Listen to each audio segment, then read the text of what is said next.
é uma maneira de evangelizarmos também. Glória a Deus. Isaías, capítulo 53, a partir do versículo 4. Verdadeiramente, Ele tomou sobre si as nossas enfermidades e as nossas dores levou sobre si. Contudo, nós o consideramos como aflito, ferido de Deus e oprimido. Mas Ele foi ferido pelas nossas transgressões e moído pelas nossas iniquidades. O castigo que nos traz a paz estava sobre Ele, e pelas suas pisaduras fomos sarados. Meu Deus amado e meu Pai, dirige-nos agora, Senhor, na sabedoria e na unção do Teu Espírito Santo, para que, ó Deus amado, possamos saber qual seja a boa, perfeita e agradável vontade do Senhor para as nossas vidas, em nome de Jesus. Amém, amém e graças a Deus. Diga graças a Deus, pode se assentar. Eu agradeço a Deus o privilégio que temos de estar na casa dEle, na presença dEle e com a palavra dEle aberta. Irmãos, nós estamos encerrando hoje a corrente El Rafá, o Deus que cura. Foram 5 dias seguidos, que parece que começou ontem e passou tão rápido, e eu agradeço a todos vocês que participaram, que estão participando hoje também. É uma alegria estarmos aqui no 5º e último dia dessa corrente. E eu gostaria então de fazer uma recapitulação com vocês. No primeiro dia da corrente, nós falamos a respeito de El Rafá, o Deus que cura, que se encontra em Êxodo capítulo 15, versículo 26, quando Deus diz: pois eu sou o Senhor que te sara. Ele diz: eu sou El Rafá, o Deus que cura. E ali Deus curou as águas de Mará, que eram águas amargas, e Ele transformou aquelas águas em águas doces. O povo andou por 3 dias no deserto, com sede, e quando o povo teve muita sede, no meio do deserto, o povo foi, acharam Mará, mas quando foram beber aquelas águas, as águas estavam amargas, elas não podiam ser bebidas. E ali, interessante, que não foi, Deus se revela como Deus que cura, no momento de amargura, no momento da necessidade, porque não houve assim uma cura física ali, mas ali é que Deus se revela como El Rafá, o Deus que cura, que faz a gente ampliar nossa perspectiva e a nossa noção do que é realmente uma cura.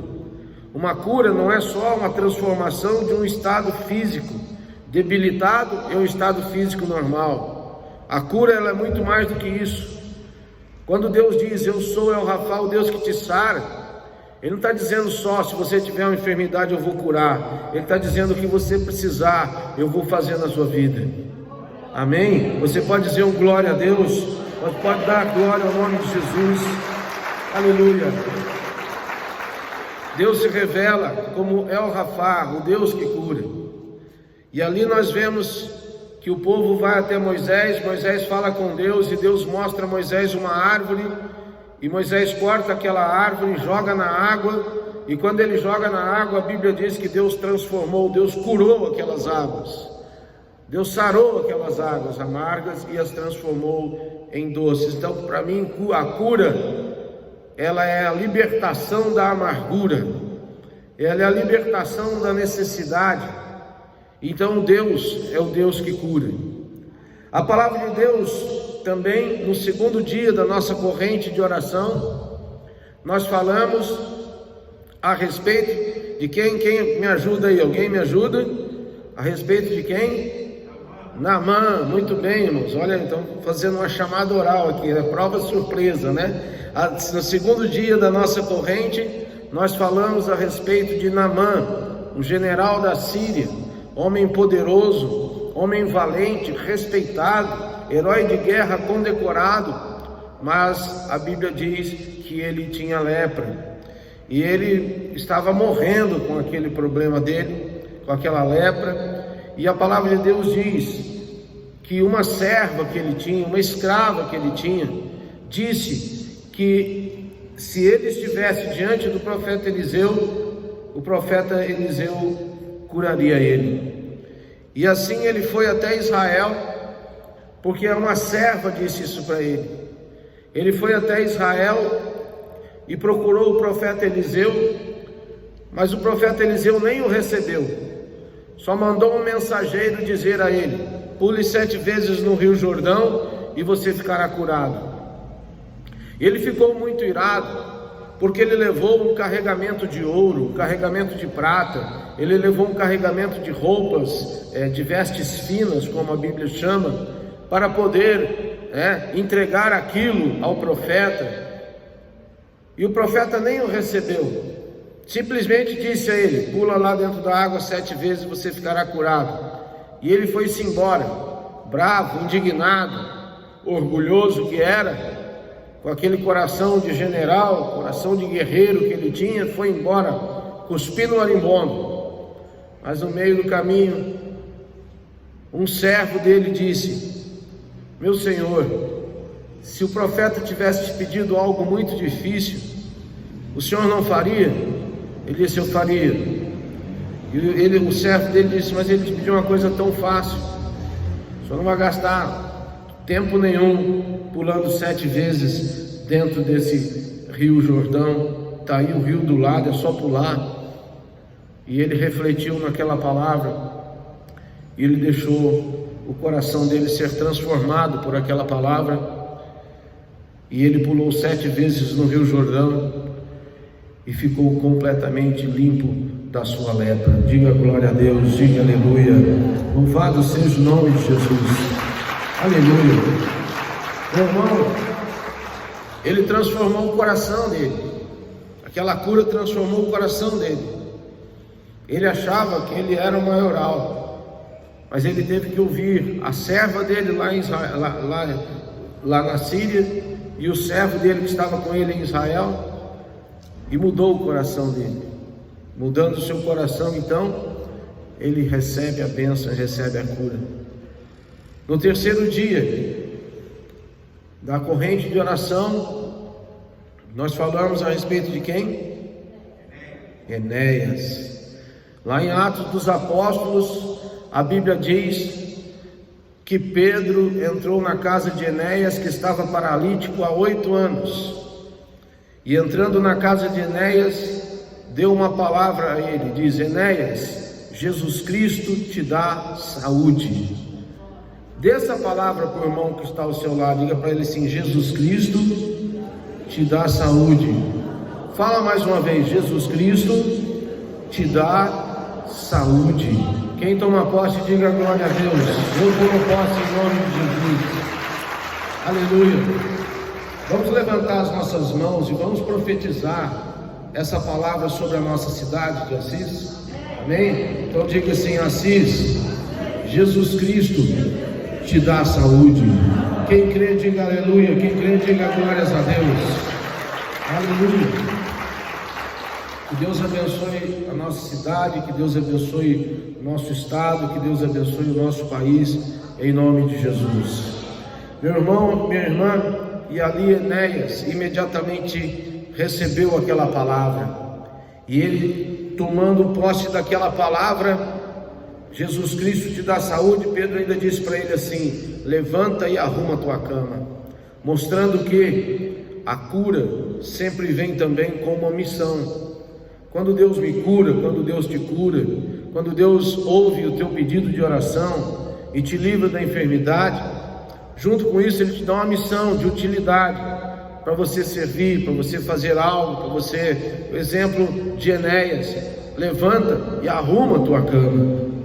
Lembra também da cura da sogra de Pedro, quando ela estava assim terrivelmente enferma, com uma febre muito alta, e Jesus, lá na casa dela, Ele a cura, e a Bíblia diz que ela fez? Ela se levantou e começou a servi-los.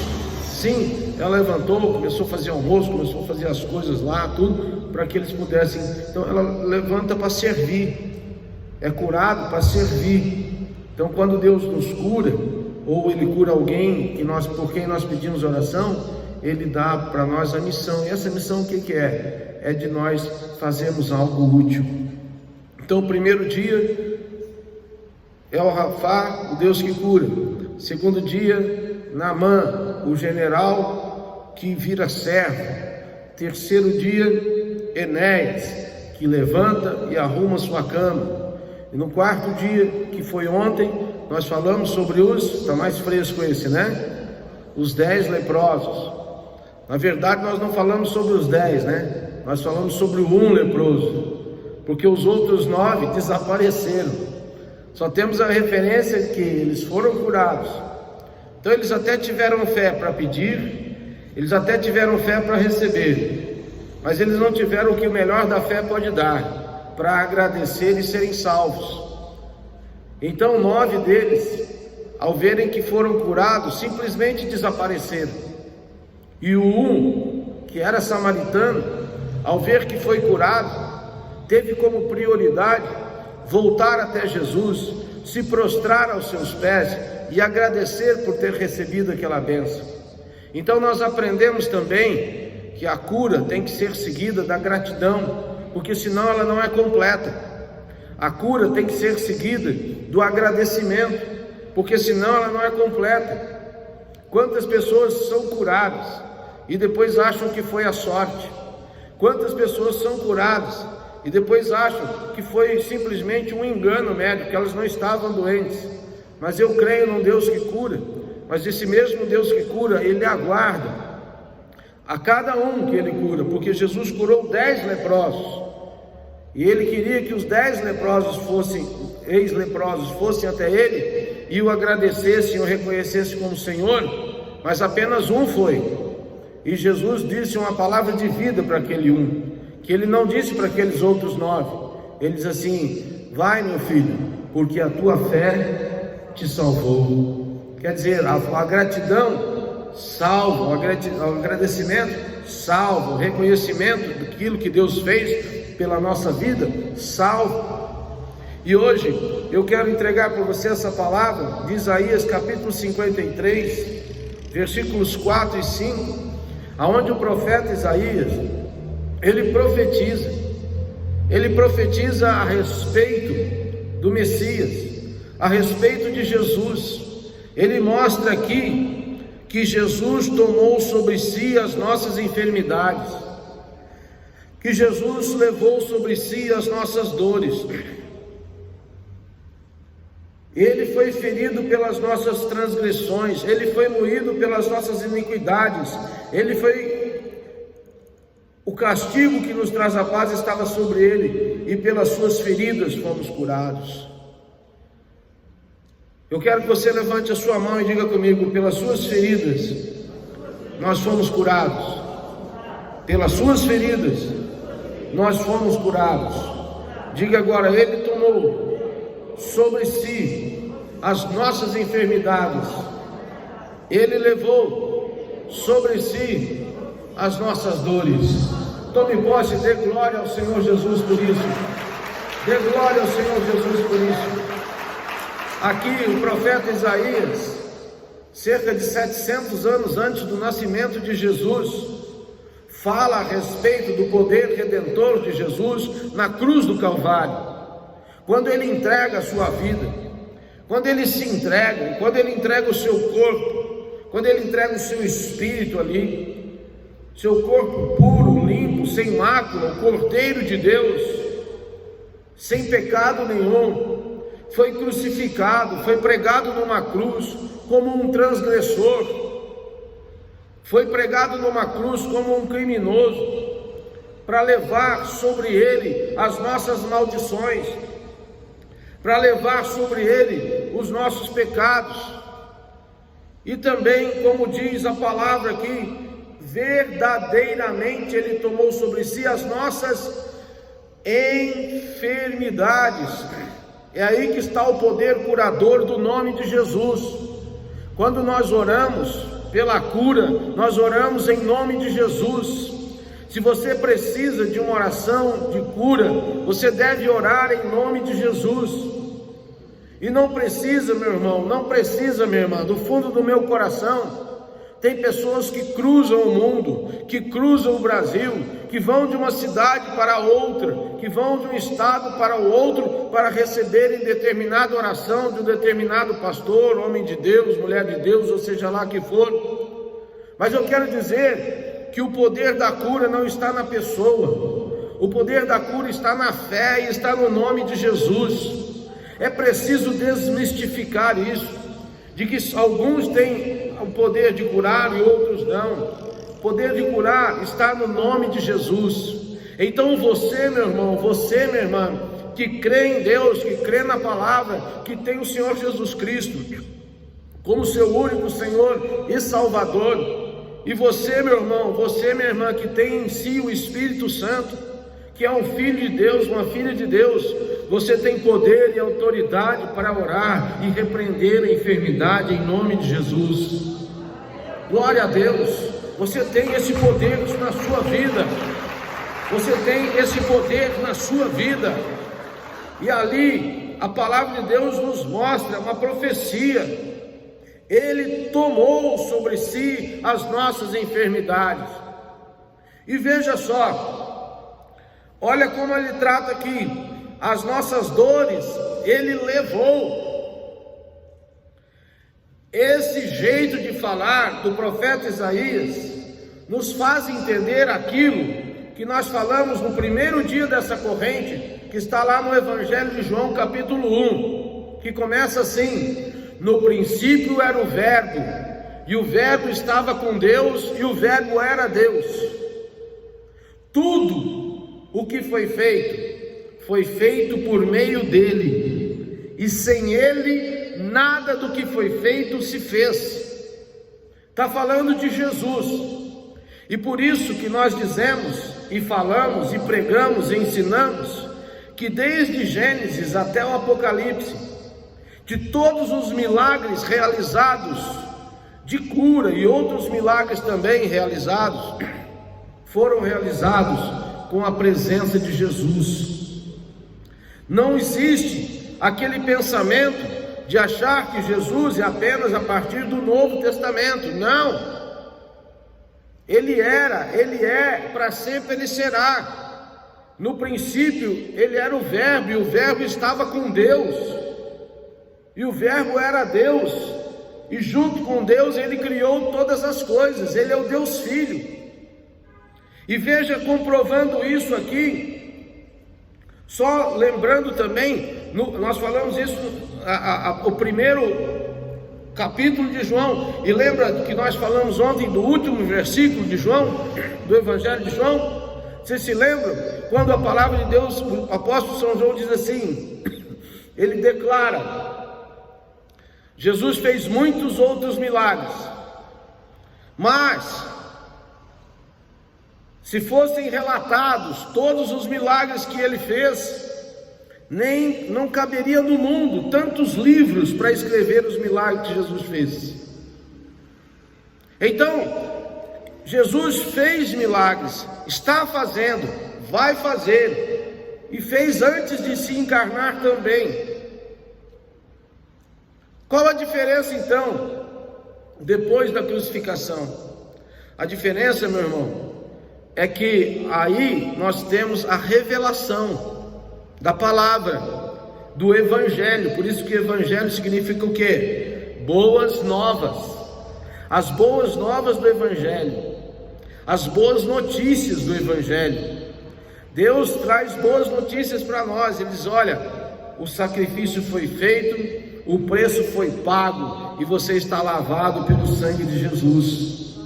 Aleluia, glória a Deus. Você está liberto pelo sangue de Jesus. Glória a Deus. Então, quando nós vemos essa palavra, nós vemos o profeta Isaías dizendo que verdadeiramente ele tomou sobre si as nossas enfermidades. Ele não está dizendo ele tomará. As nossas dores ele levou sobre si. E ele fala isso 700 anos antes do nascimento de Cristo. Por quê, irmãos?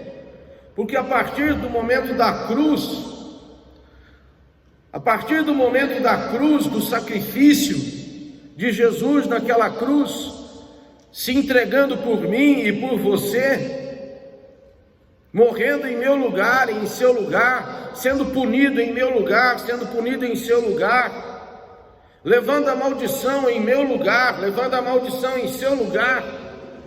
A partir daquele momento, nós entramos então numa dimensão que não se divide em dias e noites, em luas. Nós entramos numa dimensão espiritual, algo que abrange.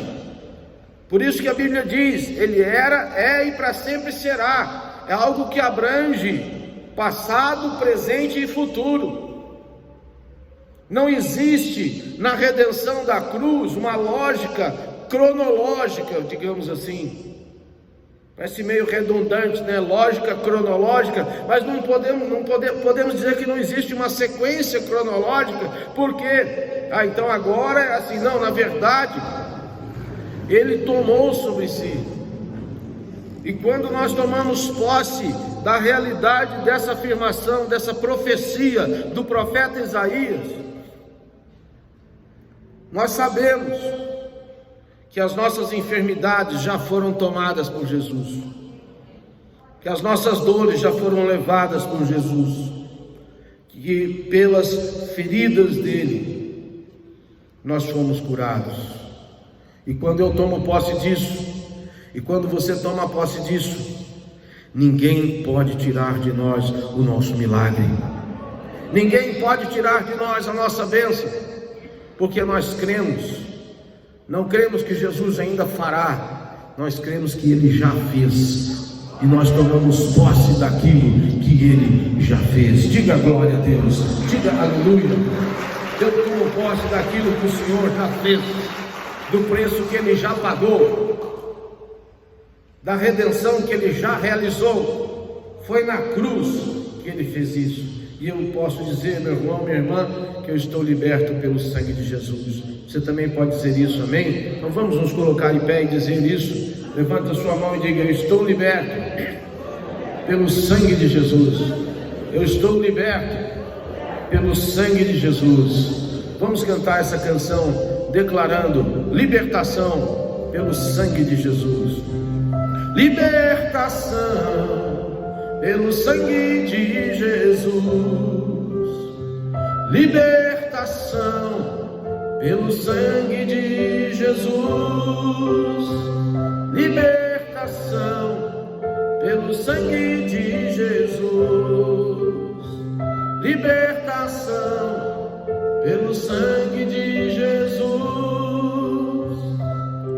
Mesmo ao som de muitas águas ouvirás o meu louvor, e em meio à tempestade ouvirás o meu clamor, pois tu és Deus poderoso, não me canso de falar, e fiel é tua palavra.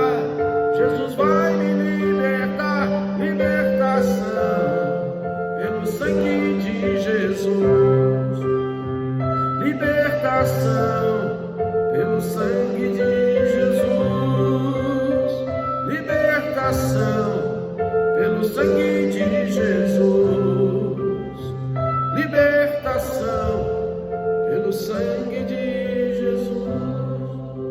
Aleluia, aleluia. Levante a sua mão. Aleluia. Meu Deus amado e meu Pai, derrama essa verdade sobre as nossas vidas, Senhor. Derrama essa verdade sobre os nossos corações. Eu te peço em nome de Jesus.